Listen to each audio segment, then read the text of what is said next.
a company called MixGenius has come up with a product that they're marketing as an inexpensive alternative to having your songs professionally mastered by a recording engineer.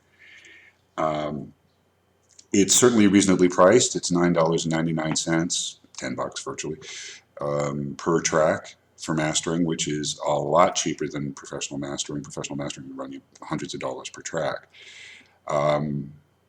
Anyway, I thought I'd give it a try and kind of document my thoughts about the process and the product.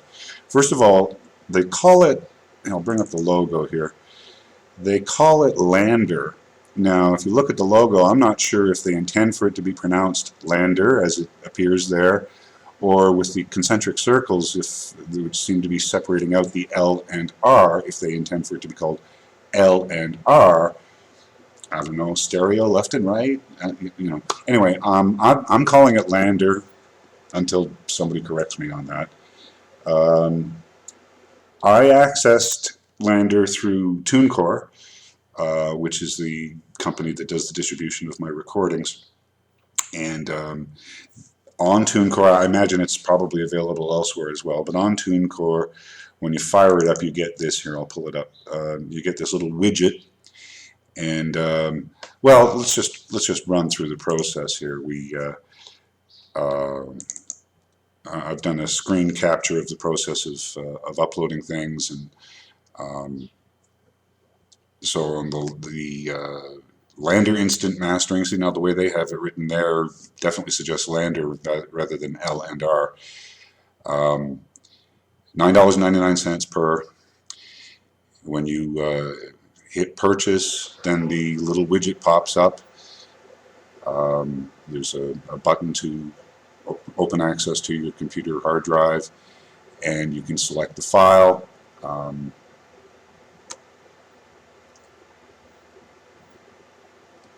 just sort of explained here, when I recorded my album, I recorded 18 tracks. I selected 12 of those for the final release. Decided on the order of those 12 tracks, and then submitted them to the guy who does the mastering for me, who's a fellow named Josh Angel in New Zealand, who's very, very good. So what that meant is I had 6 tracks left over that didn't get mastered.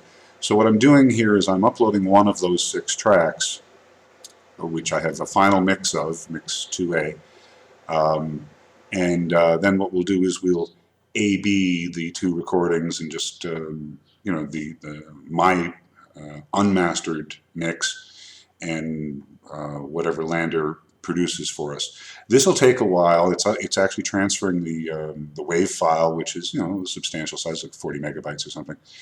And that will depend on how big your file is, how good your upspeed is on your internet connection. I live in Mexico, and the upspeeds here are terrible. So this is going to take a while to upload. Let's skip ahead in the process rather than just watching that same thing go on forever and ever and ever. So jumping ahead,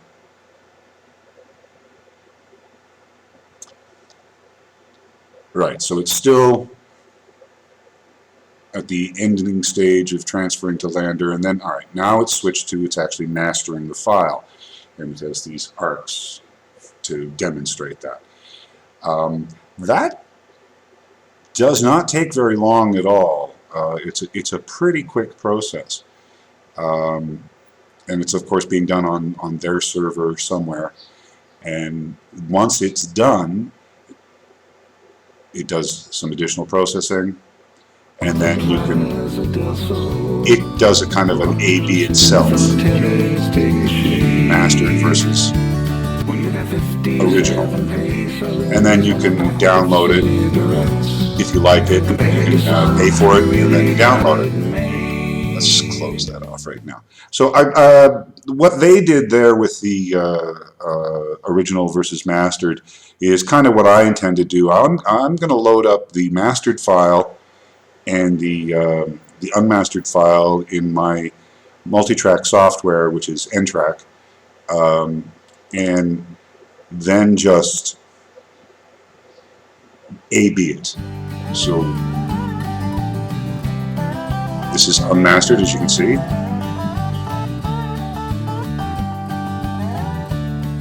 got 57 pesos and a pack of cigarettes. It'll be another big night on the town. Got enough for 5 cervezas or a fifth of Aranet. Just leave the empty bottles on the ground. Guadalajara, smog filters through the lights and through my brain, and I struggle with my, like a tapatio, struggle with my name. Okay, just a little taste there of both. Obviously, the file has changed. Whether you think it's an improvement or not, I guess it's up to your individual ear. In listening to it and looking at the file, I can tell a couple of things.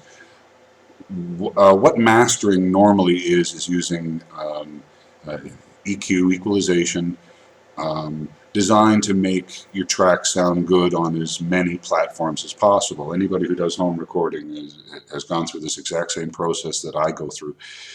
You know, you get a mix and you burn it to CD, and then you play it on your computer, and you play it on your laptop, and you play it on your home stereo, and you play it on your DVD player, and you play it on, you know, your boombox and your friend's stereo. You just try to play it on everything you can to try to get a sense of how good or poorly the mastering, or not the mastering, but the mix sounds on different platforms. And mastering is designed to maximize the sound quality so that it sounds as good as possible on as many platforms as possible, because you can never test them all. And I like mastering for a couple of reasons. I mean, one, I think it makes an obvious difference in the quality of the file, but two, by the time you write a song, record all the tracks, mix it, tweak it, mix it, tweak it. I mean, you've heard the thing hundreds of times. There's absolutely no way that you can be neutral on it. You've definitely got preconceptions about the song. So one of the things that I like about mastering, at least when it's done by a professional, is that I've got another set of ears other than mine listening to the track and working on it, because I'm going to take preconceptions right along with me. So I don't believe in mastering my own stuff. I might be willing to do some mastering for somebody else's stuff, but I always want someone else to do it. Now, that said, what about LANDR?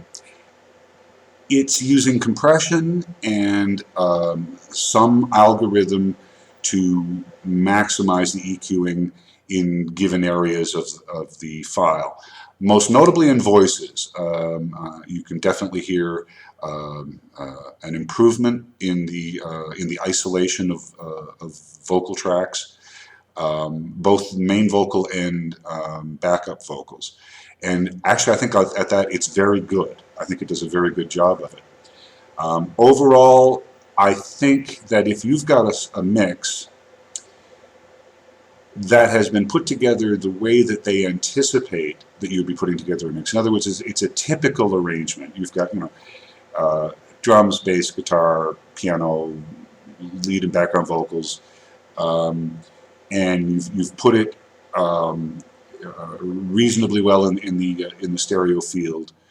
You know, with the vocals pretty much up the middle. You know, I mean, what you would typically expect for a popular music mix. If that's what you've got, LANDR's going to do a good job for you, because that's what it anticipates. It anticipates that it's been done that way. If you've got a really funky mix, particularly if it's instrumental with not very common instruments, instruments that fall outside of the outside of the human voice range, for one thing, I don't think it's going to do as good a job for you. I haven't experimented with that. I do have an instrumental track that I could submit to it, but yeah, you know, I'm just not going to spend the $10, you know, because I'm pretty sure I'm not going to be pleased with the results I'm going to get from it. So, bottom line, it's not a substitute for professional mastering. Professional mastering requires, an individual who knows what they're doing, and their ears. And something that you will get with a professional is you'll get feedback. I mean, you pay $100, $200, $300 per track, and they're going to tell you, you know what, you need to remix this, or maybe I need to remix this for you in order to make it sound as good as possible. And they're going to they'll be able to react to the individual peculiarities of your particular mix, your voice, your instrumentation. So it's not a substitute for professional mastering. That said, if it's a recording that you're not intending to release, stick on an album, or put out on iTunes or something like that, it's just something that you want for, inclusion in a video, to just share with friends, nothing that you think is going to be that you're not something that you're going to sell, then I think it's absolute. And if your mix is kind of a standard mix, then I think it's an excellent value. I think it's for $10, you can't beat it. It does improve the mix. It widens the stereo field somewhat. It's particularly good at tweaking the vocal range. And for $10, it's a value that just can't be beat. You could, in fact, do a lot of this yourself, but there'd be a very steep learning curve to it, and for a song that you're not going to release commercially, it's probably not worth the effort. So that would be $10 well spent, in my opinion. Anyway, that's about all I've got. What I'll do is I'll just run that mastered versus unmastered section again, and it's about a 3.5 minute song, 3 minutes and 43 seconds. And we'll just end the video with that, and you can turn it off whenever you feel like it.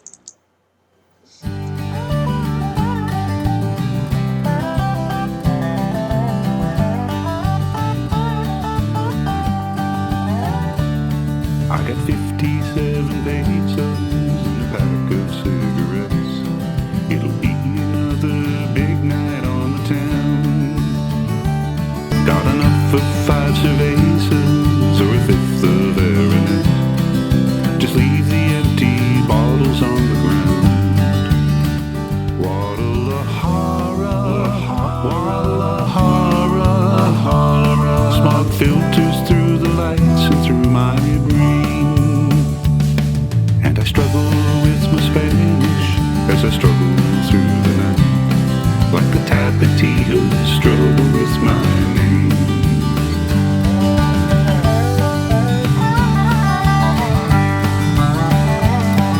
Mariachis on the plaza stand around like whores.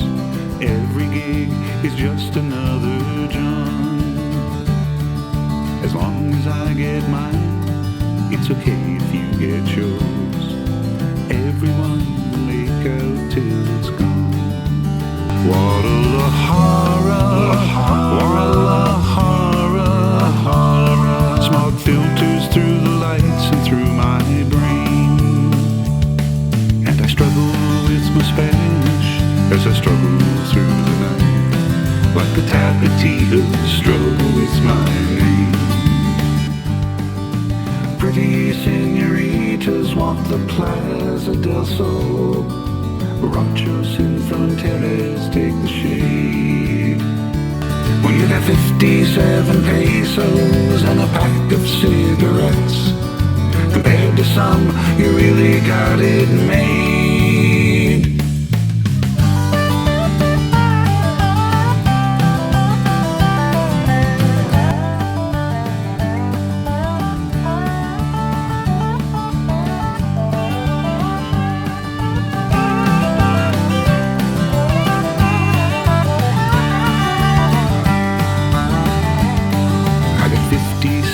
Pesos and a pack of cigarettes. Don't need much to get by in this town. I can buy 5 cervezas or a fifth of Aranet and smash the empty bottles on the ground. Guadalajara,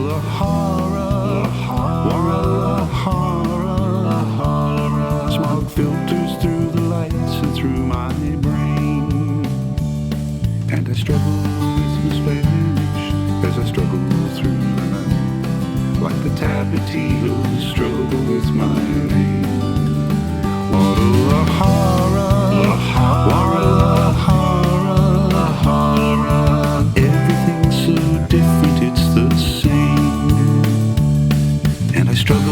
to